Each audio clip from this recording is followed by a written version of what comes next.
Hi, I'm LDS in Medium and thank you so much for tuning in today. I want to try to bring religion and spirituality closer together, and this is what this pod is all about. I will talk about my own thoughts and feelings as I am both LDS and have spiritual gifts, something that I have had my whole life, but I always felt it was hard to combine these gifts with my religion. This has torn me in two directions, and I've talked to many people who felt the same way.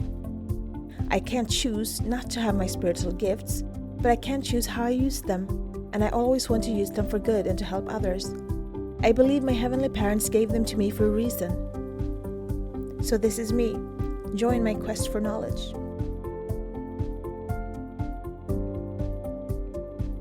The 24th of November, 1 year has passed.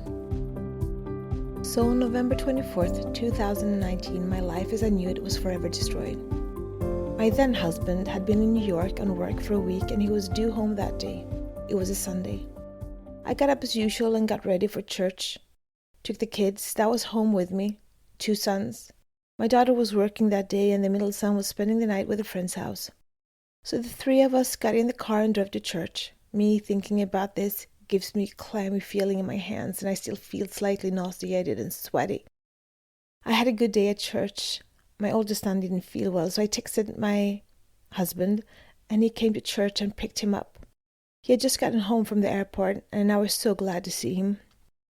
I leaned in through the car window to give him a kiss and he turned his head so he got a peck on his cheek instead. I didn't think much of it, though I just thought he was tired. Jet lag.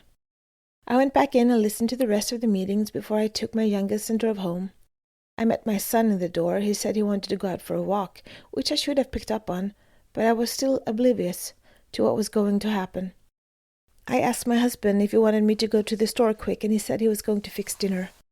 I went in my bedroom and laid down on my bed and just played on my phone for a little bit. Then my husband came in. He sat on the side of the bed, and he started saying that he knew what he was going to say would hurt me, but he had to say it, and then it came. I don't love you anymore. I haven't loved you for years. I've met someone new. I've already talked to the stake president. I told my mom weeks ago how I felt.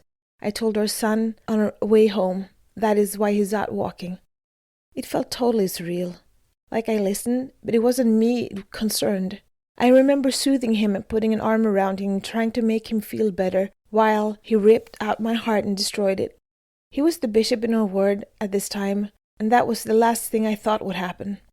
But Lucifer works in mysterious ways, and even the ones we think we know well can get influenced. Need I say he slept on the couch that night, and then left for another town for work for 3 days.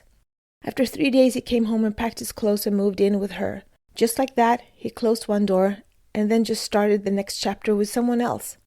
On the 11th of December we would have celebrated 20th anniversary, 1 month before Christmas, my birthday and New Year's. So that's pretty much my story. 20 years just gone like that, in a blink of an eye. And life as I knew it would never be the same.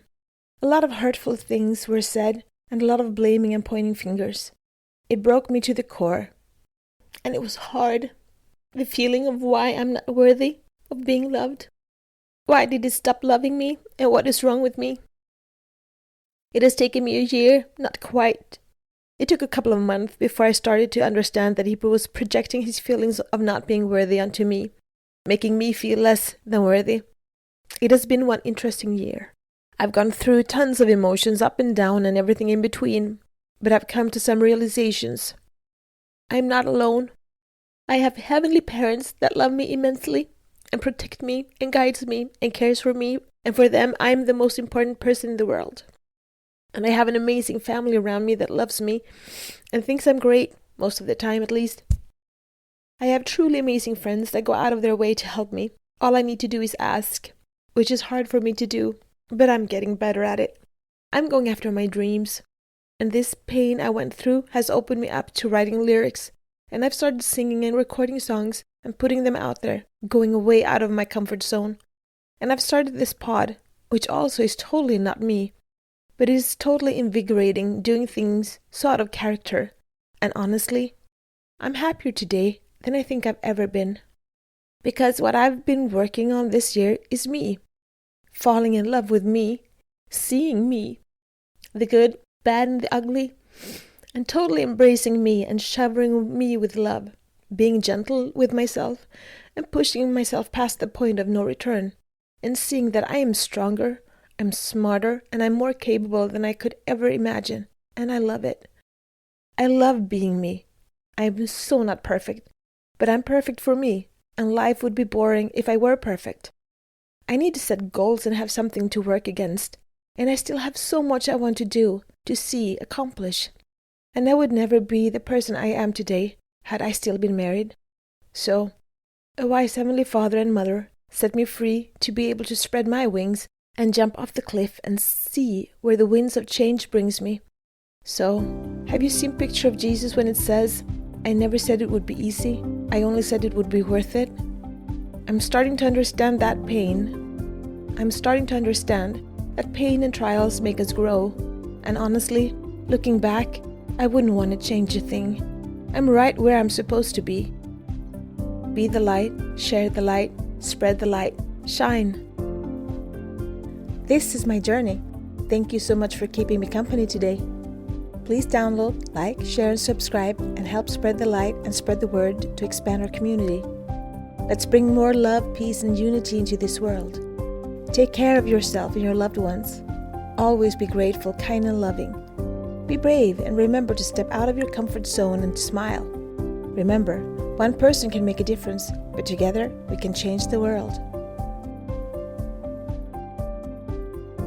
If you support us on Patreon, you will get exclusive access to our meditations, so you can download them as MP3.